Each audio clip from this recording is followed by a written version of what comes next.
नमस्कार दोस्तों, स्वागत है आपका गेटी वॉइस स्टोरीज चैनल में। हमारी आज की कहानी है बदले की भावना। बहू, ऐसा मत करो। अब और बर्दाश्त नहीं होता। मैं मर जाऊंगी। बुढ़िया, दोबारा अगर बेटी को इन पैरों की सच्चाई बताने चली तो तेरा गला दबा दूंगी। खबरदार। जो दोबारा चोरी से मेरा फोन उठाकर ज्यादा होशियारी दिखाने की कोशिश की। उनकी बहू गोमती जी का एक हाथ से गला दबाकर दांत पीसते हुए बोली, नहीं बताऊंगी। बहू, बस इस बार छोड़ दो। कुंती जी बहू के सामने रोते हुए हाथ जोड़कर गिड़गिड़ाते जा रही थी। बड़ी मुश्किल से हजार मिन्नतें करने के बाद बहू ने उनका गला छोड़ा और फिर से उन्हें वहीं कमरे में बंद करके चली गई। बहू के जाने के बाद गोमती जी अपने पैरों को देखकर फूट फूट कर रोने लगी। ऊपर से 10 दिन से भूखी होने के कारण उनके अब प्राण निकले जा रहे थे। अगले दिन बहू उनके कमरे में तमतमाती हुई आई और उनके बाल पकड़कर कमरे से घसीटते हुए बाहर लाई और बोली, जा बुढ़िया, जाकर सारे कपड़े धो दे, बाहर पड़े हैं। कोमल ने अपनी सास कुंती जी से कहा। इधर कुंती जी को बुखार था। पानी छूते ही उन्हें ठंड लग रही थी, तो वह कभी उठती तो कभी बैठ जाती। फिर थोड़ी देर बाद वह उठने को हुई ही थी कि कोमल दौड़कर आती है और उन्हें जोर से धक्का देकर नीचे गिरा देती हैं, जिससे कुंती जी दूर छिटक कर जा गिरती हैं और उन्हें काफी चोट आती है। वह रोते रोते कोमल से कहती हैं, मारती क्यों हो बहू? जा तो रही थी। जा रही है बुढ़िया।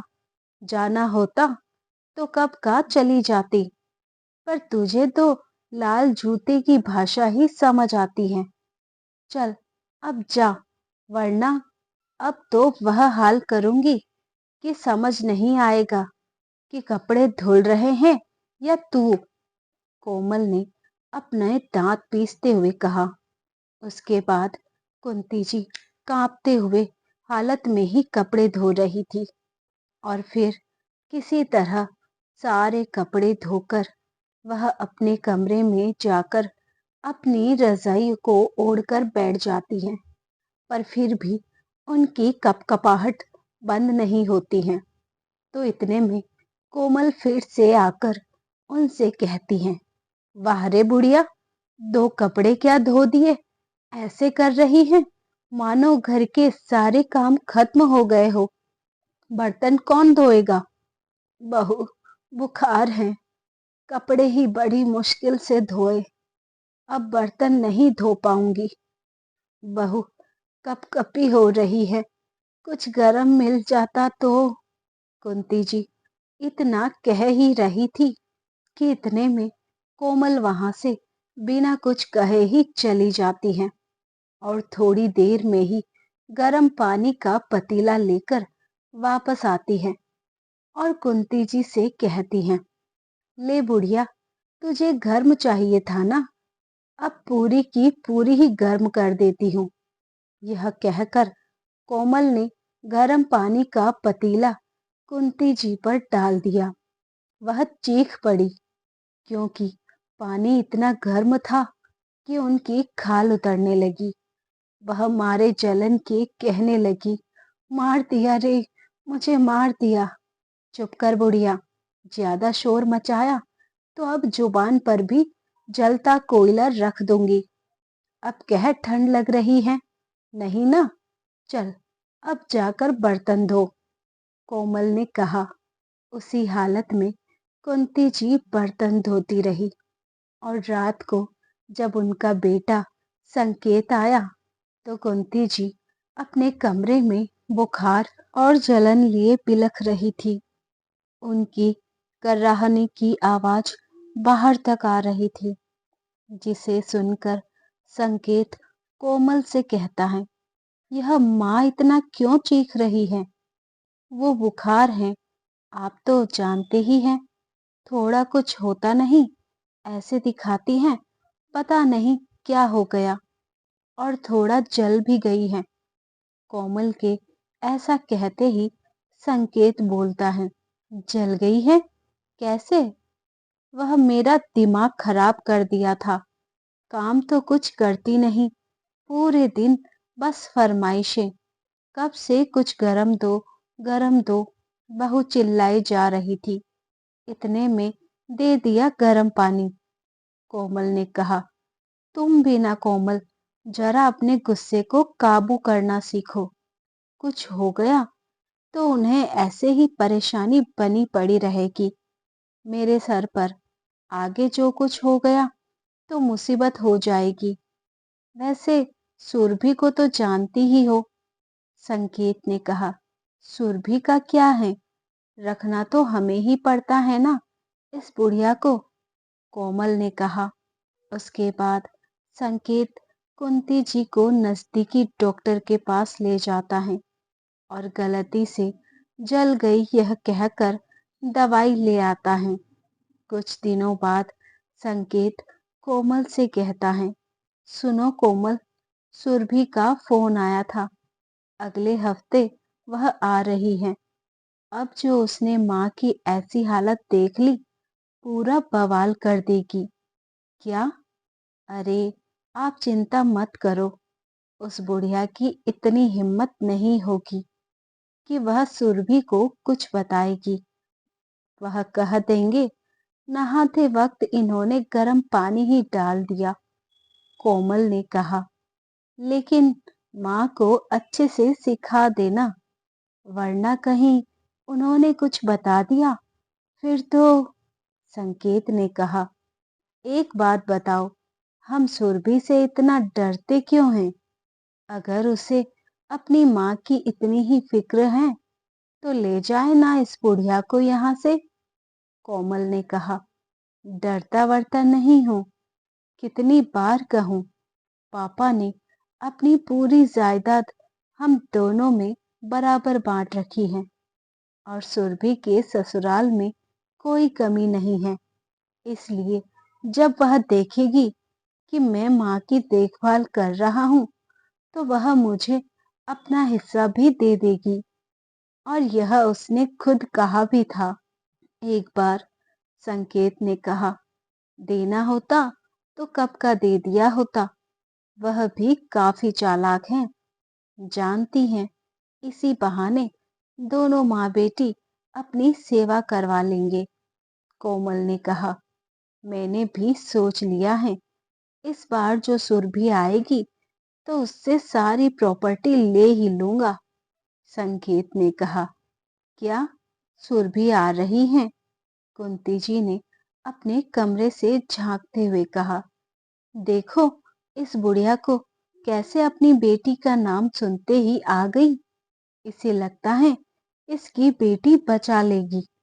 कोमल ने कहा, अरे कोमल, छोड़ो अब यह सब और मेरे लिए आज पकोड़े बना दो। ठंड में चाय पकोड़े का स्वाद ही अलग होता है। संकेत ने कहा, बहू, पकोड़े के जो चूर बच जाएंगे वह मुझे दोगी क्या? काफी दिन हो गए हैं ना, चाय पी ही नहीं, ना ही पकोड़े खाए हैं। कुंती जी ने डरते डरते कहा, देख रहे हो आप, जैसे ही पकोड़े का नाम सुना इस चोर की जीभ लपलपाने लगी। आप भी ना, कितनी बार कहा है कि इसके सामने खाने पीने की बातें मत किया करो, पर आप सुनते कहाँ हैं। हमेशा इसकी नजर बस हमारे खाने पर ही तो रहती है। ऐसा कहते ही संकेत कहता है, अरे छोड़ो ना कोमल, चूरा ही तो मांग रही है, दे देना। यह भी खुश, और फिर यह हमारे खाने को नजर भी नहीं लगाएगी। कुंती जी की आंखों में आंसू आ गए और वह सोचने लगी, एक माँ की भी नजर लगती है भला। खैर, जब खुद का ही सिक्का खोटा हो तो कोई क्या ही कर सकता है। यह सोचते हुए कुंती जी कमरे में जाने ही लगी थी कि कोमल उन्हें कहती है, वाह महारानी, कहाँ चली? पकोड़े खाने हैं तो बनाना भी तो पड़ेगा ना। यूं महारानी की तरह आदेश देकर कहाँ चली? पर बहू, मेरे हाथ के छाले अभी तक सूखे कहाँ हैं? यह इसमें प्याज मिर्च लहसुन लगने से तेज जलन होती है और लगातार काम करने से यह सूख भी नहीं रहे। कुंती जी ने कहा, सूख नहीं रहे हैं या काम न करने का बहाना है? सुन बुढ़िया, कान खोलकर मेरी बात। यह सारे नखरे जो अपनी बेटी के आगे दिखाए ना, तो मुझसे पूरा कोई नहीं होगा। उसके सामने मैं चाहे कितना भी तुझे मना करूं, पर तू चुपचाप काम करने आ जाना, वरना तो तुझे पता ही है सुरभि के जाने के बाद तेरा क्या होगा। कोमल ने कहा। उसके बाद कुंती जी रसोई में जाती हैं और तड़प तड़प कर पकोड़े का पूरा इंतजाम करती हैं। और जब पकोड़े बन जाते हैं, वह एक भी पकोड़ा कुंती जी के नसीब में नहीं आता। वह चूरा भी थोड़ा ही था। यह देख कर भी कोमल उन्हें एक पकोड़ा भी नहीं देती। बेचारी कुंती जी उन थोड़े से चूरे को लेकर कोमल के भरे पकोड़े के थाल को ललचाई आंखों को देखती रहती हैं। पर कोमल यूं ही उनके सामने से निकल गई। चाय जो बनी थी वह भी सब कुछ छानकर कोमल ने ले ली थी, तो उस पर पानी डालकर कुंती जी ने उसी को उबालकर अपनी चाय ली और रसोई के कोने में आंसुओं में डुबो डुबो कर पकोड़े के चूरे खाने लगी। एक दिन सुरभि संकेत को फोन करती है और सबके हाल चाल पूछने के बाद वह कुंती जी को फोन देने को कहती हैं। वह अक्सर ऐसा ही करती थी। या तो वह संकेत या कोमल के पास ही फोन करती थी, क्योंकि कुंती जी को फोन चलाना नहीं आता था और कुंती जी सबके सामने अपने दिल की बात कैसे करती। वह वैसे भी सुरभि को यह सब बताकर क्या ही करती। रहना तो उन्हें संकेत के पास ही था। बेकार में सुरभि भी परेशान होती और भाई बहन में झगड़े होते सो अलग। तो उस दिन जब सुरभि ने संकेत से अपनी माँ को फोन देने को कहा, हेलो माँ, क्या कर रही थी? ठंड ज्यादा है, सुना है तो स्वेटर टोपी पहन कर रहती हो ना, वरना ठंड लग जाएगी। और उम्र ज्यादा हो जाने से ऐसे भी इम्यूनिटी घट जाती है, तो ज्यादा बहादुरी दिखाकर पानी के काम मत करने लग जाना। भाभी हमेशा ही कहती हैं, उनके लाख मना करने पर भी आप नहीं मानती हैं। आने तो मुझे बराबर खबर लूंगी। अरे, जब आपको आराम के लिए कहा जाता है तो क्यों नहीं करती आराम? अब से मुझे आपकी शिकायत नहीं सुननी। यह कहकर सुरभि फोन रखने ही वाली थी और इधर कुंती जी सोचती हैं कि क्या बताऊं अब इसको, कि यहाँ तो बुखार में भी आराम की बस सोचूं तो यूं जल जाना पड़ता है। क्या करें जब मेरी किस्मत में बस रोना ही लिखा है, तो शिकायत क्या करना। कुंती जी हाँ हाँ करती ही रहती हैं। इतने में कोमल फोन छीनकर काट देती हैं और कहती हैं, चल बुढ़िया, बहुत बात कर ली, अब घर के काम क्या तेरी वह बेटी करेंगी? बहू, थोड़ी देर में करती हूँ। बर्तन धोने के लिए थोड़ा गर्म पानी कर दोगी? हाथ जम जाते हैं और फिर मेरा बुखार बढ़ जाता है। कुंती जी ने कहा, उस दिन गर्म पानी दिया था, वैसे ही दे दूं तो कैसा रहेगा? कोमल के इतना कहते ही कुंती जी सहम जाती हैं और कहती हैं, ना ना बहू, नहीं चाहिए गर्म पानी, जाती हूँ। यह कहकर वह ठंडे पानी से ही बर्तन को धो लेती है और फिर मारे बुखार के कमरे में पूरी रात कांपते हुए बिताती है। अगले दिन सुबह जब कुंती जी उठने को हुई तो उनसे उठा ही नहीं जा रहा था। सर इतना चकरा रहा था मानो वह बिस्तर से चिपक गई हो। वह बहू बहू की आवाज लगाते हुए उठने की कोशिश करती है पर हर बार नाकाम रहती है। फिर वह इस तरह लेटी रही।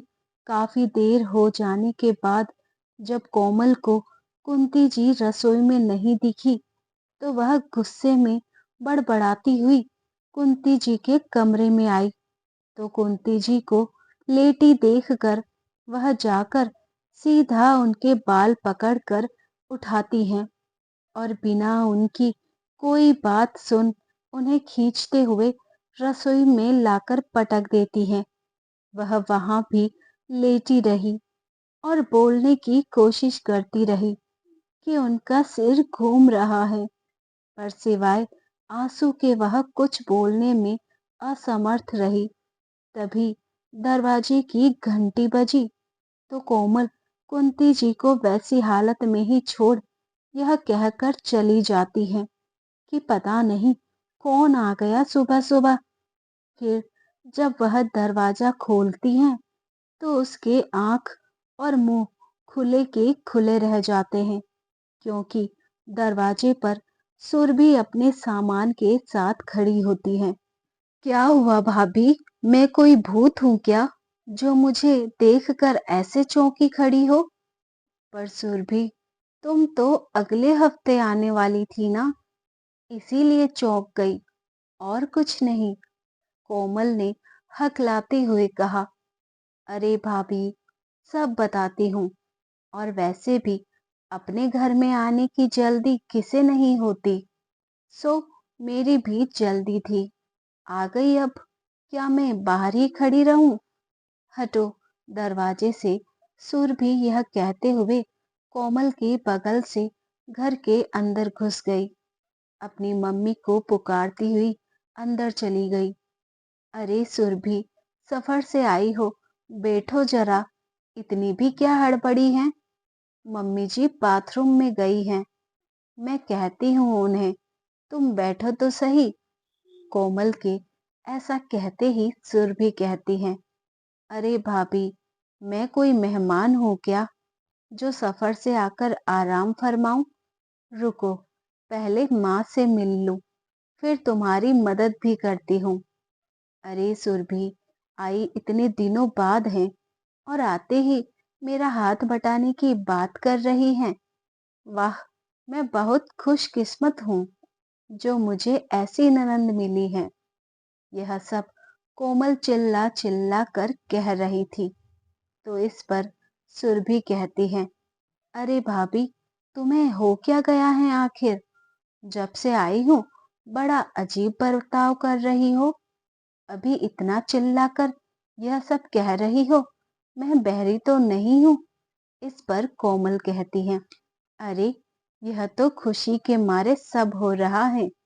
आखिर तुम इतने दिनों बाद जो आई हो।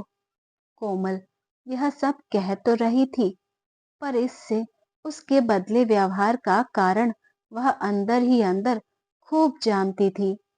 कहीं रसोई में कुंती जी की वह हालत सुरभि ना देख ले। अगर सुरभि ने आने की खबर पहले दी होती तो वह कुंती जी को अच्छे पहनावे के साथ साथ अपने कमरे में बिस्तर पर ही रखती।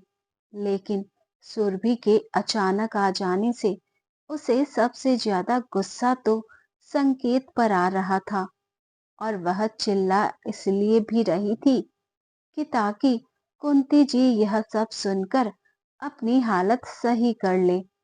इधर कुंती जी भी बाथरूम में घुस जाती हैं पर उनका सर अभी भी घूम ही रहा था। जैसे तैसे वह खुद को संभालते हुए सुरभि के सामने आई तो सुरभि उनसे लिपटकर खूब रोने लगी। अरे, इतनी बड़ी हो गई हो, फिर भी अभी भी बच्चों के जैसे करती हैं। कुंती जी ने कहा। कैसी हो माँ? सुरभि ने पूछा। मैं बिल्कुल ठीक हूँ। इस उम्र में कुछ ना कुछ तो लगा ही रहता है। बेटा, तू बता, घर पर सब कैसे हैं? कुंती जी ने कहा। हाँ, सब ठीक हैं। अच्छा भाभी, भैया कब आएंगे? वह मुझे उनसे कुछ जरूरी बात करनी है। सुरभि ने कहा। ले, आ गया मैं। बता क्या कहना है? पीछे से संकेत घर के अंदर आते हुए कहता है। अरे भैया, तुम इतनी जल्दी? सुरभि ने कहा। हाँ, तू आई है, तेरी भाभी ने बताया तो छुट्टी लेकर आ गया। अरे, इतने दिनों बाद मेरी बहन आई है तो कैसे ना आता? संकेत ने कहा। चलो, अच्छा हुआ, कुछ बताना था आप सभी को। माँ, पहले वादा करो, आप रोएंगी नहीं। सुरभि ने कहा। ऐसा क्या कहने वाली है तू, जो तू यह वादा ले रही है? कुंती जी ने पूछा। माँ, भैया भाभी, मैं 2 महीने बाद विदेश जा रही हूँ। इनका प्रमोशन हुआ है और अब 5 सालों के लिए हमें वहीं रहना है। इसलिए मैंने तय किया है कि पापा ने जितनी प्रॉपर्टी मेरे नाम कर रखी है वह मैं भैया के नाम कर दूंगी। तो कागजात बनवा लो भैया, या कहो तो मैं ही वकील अंकल से बनवा लेती हूँ। अगर यह सब मेरे जाने से पहले हो जाए तो अच्छा होगा। कोमल ने कहा। क्या तू 5 सालों के लिए विदेश जा रही है? यह सुनकर कुंती जी रोने लगी। बस करो माँ। अरे, इतनी अच्छी खबर में रोना धोना क्यों? अरे, समीर का प्रमोशन हुआ है, यह कितनी खुशी की बात है। सुरभि, तू अभी यही है ना? मैं कल ही कागजात तैयार करके लाता हूँ। संकेत ने कहा। वह भैया, किससे बनवाओगे कागजात? हमारे शर्मा अंकल से ही ना? सुरभि ने पूछा। हाँ हाँ, उन्हें हमारे बारे में सब पता है, तो फिर नए के पास क्यों जाना? संकेत ने कहा। अच्छा, आते ही क्या जायदाद की बात लेकर बैठ गए सभी? रुको, मैं तुम्हारे लिए चाय पकौड़े ले आती हूँ। यह तो बस कोमल ऊपर से कह रही थी, आखिर मन में तो उसके भी लड्डू फूट रहे थे। वह रसोई में जाते हुए संकेत को अपने साथ आने का इशारा करके चली जाती है। फिर संकेत कहता है, तू बैठ सुरभि, मैं अभी फ्रेश होकर आता हूँ। उसके बाद रसोई में कोमल कहती है। अरे वाह, हमारी तो लॉटरी ही लग गई। एक तो सारी प्रॉपर्टी हमारे पास आने वाली है और दूसरी यह बला विदेश जाने वाली है। अब तो उस बुढ़िया को कौन बचाएगा? पहले तो फिर भी बेटी का सहारा था, अब वह भी जाने वाला है। हाँ ठीक है, ज्यादा खुशी जाहिर करने की कोई जरूरत नहीं। पता है, सुरभि के नाम एक जमीन भी है। मैं वहां अपनी फैक्ट्री शुरू करने की सोच रहा हूँ। फिर यह 2 पैसे की नौकरी करने की कोई जरूरत नहीं पड़ेगी। मैंने तो अपने बॉस को यहाँ से जाने का इशारा भी कर दिया है। अब मैं अपना बॉस खुद बनूंगा। चलो, अब बाहर माँ का कुछ भरोसा नहीं, संकेत ने कहा। इधर सुरभि को कुंती जी तो बताना बहुत कुछ चाहती थी, पर फिर कहीं इस चक्कर में दामाद जी को विदेश अकेले ही ना जाना पड़े, यह सोचकर वह बस अपने आंसू छुपाने की नाकाम कोशिश कर रही थी। तो आंसू पोंछने में उनकी सोल खुल जाती है, जिससे उनका जला हुआ जिस्म दिखने लगता है। इस पर सुरभि पूछती है। अरे माँ, यह क्या है? हटाओ जरा अपनी सोल को। हे भगवान, यह तो जलने के निशान है। कैसे जली आप? इतने में कोमल और संकेत कहते हैं, तुझे पता है, माँ बहुत भुलक्कड़ हो गई हैं। उस दिन उन्होंने खुद कोमल से गर्म पानी नहाने के लिए मांगा, और जब कोमल गर्म पानी करके बाथरूम में रख आई और उसने माँ से कहा भी कि आप अपने हिसाब से इसमें पानी मिला लेना। पर यह मिलाना भूल गई और डाल लिया गर्म पानी खुद पर। तुरंत हम भागे अस्पताल। तभी से इलाज चल रहा है इनका। पर तुम लोगों ने मुझे फोन पर कुछ क्यों नहीं बताया? सुरभि ने पूछा। क्योंकि माँ ने अपनी कसम दे रखी थी, तू खामखा परेशान होती, इसलिए। संकेत ने कहा। यह आपने सही नहीं किया माँ। माँ, भैया भाभी कितना ध्यान रखते हैं आपका। आप भी तो अपना ध्यान रखो ना। सुरभि ने कहा। कुंती जी बिल्कुल निशब्द बैठी सोच रही थी कि कौन किसका कितना ध्यान रखता है। यह तो बस मैं और मेरा भगवान ही जानते हैं। खैर, अगले ही दिन उसके वकील आ गए, सारे कागजात लेकर। सुरभि और संकेत ने दस्तखत कर दिए। फिर सुरभि ने वकील से पूछा, अंकल, यह सब पूरा होने में कितना वक्त लगेगा? 1 हफ्ता बेटा, वकील ने कहा। फिर 1 हफ्ते तक सुरभि वहीं रही और उसके सामने कोमल कुंती जी की काफी सेवा करती रही। पर कुंती जी जानती थी, सुरभि के जाने के बाद कोमल गिन गिन कर इसका बदला लेंगी।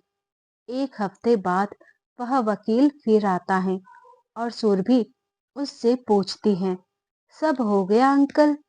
हाँ, हो गया, वकील ने कहा। चलो माँ, अब आप यहाँ आराम से रह सकती हो। मैंने एक आया का बंदोबस्त भी कर दिया है, जिसकी निगरानी मैं करूंगी। और तुम दोनों अपना बोरिया बिस्तर बांधो और चलते बनो यहाँ से। सुरभि ने कहा। यह क्या, यह सब क्या है सुरभि? संकेत ने पूछा।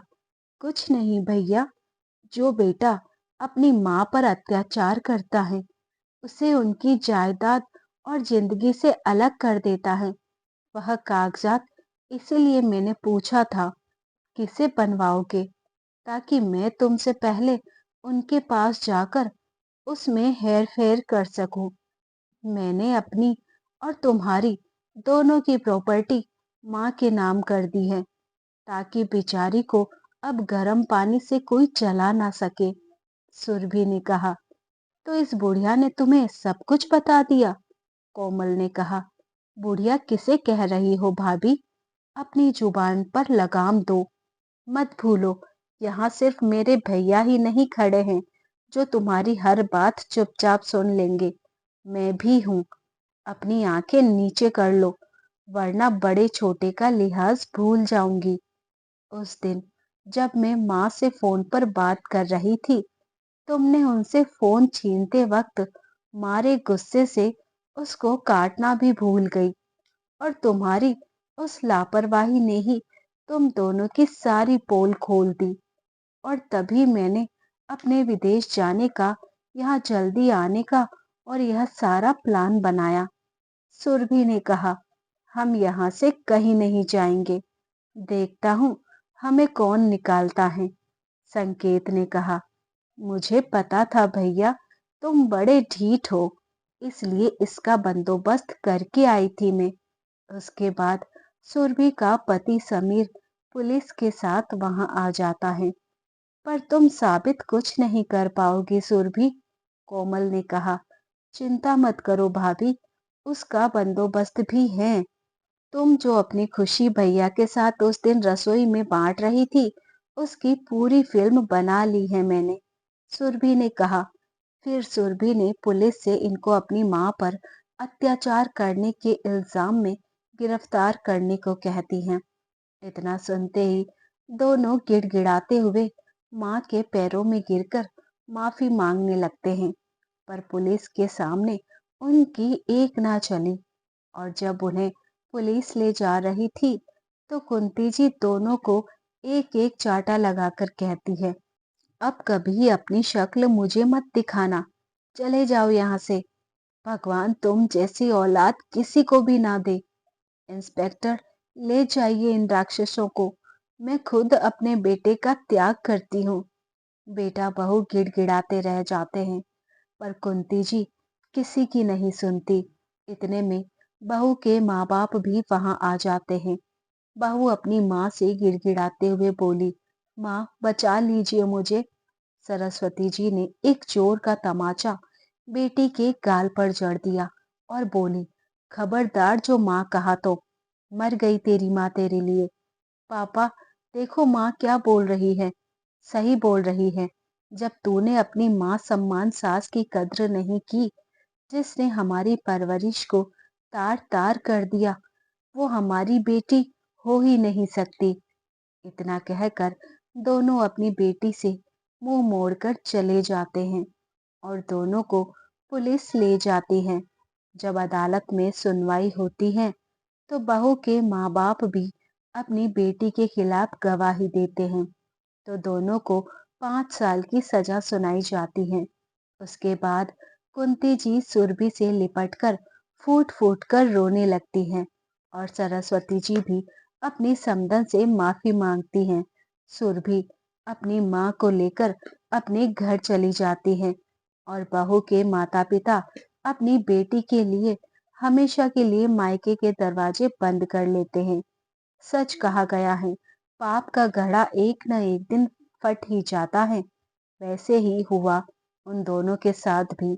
अगर उन्होंने निर्दोष भोली भाली कुंती जी को तिल तिल तड़पाया ना होता तो उन्हें भी जेल की हवा ना खानी पड़ती और सभी लोग प्रेम पूर्वक अपना अपना जीवन जीते।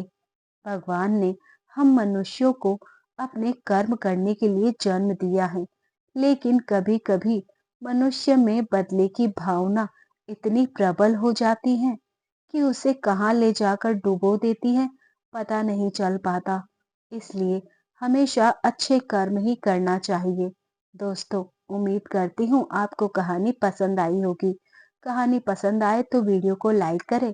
चैनल पर पहली बार आए हैं तो सब्सक्राइब करके बेल आइकन घंटी जरूर दबा लें। दोस्तों, वीडियो को शेयर करना बिल्कुल ना भूलें और हाइप भी कीजिए। धन्यवाद। मिलते हैं नई कहानी के साथ। तब तक अपना ख्याल रखिए।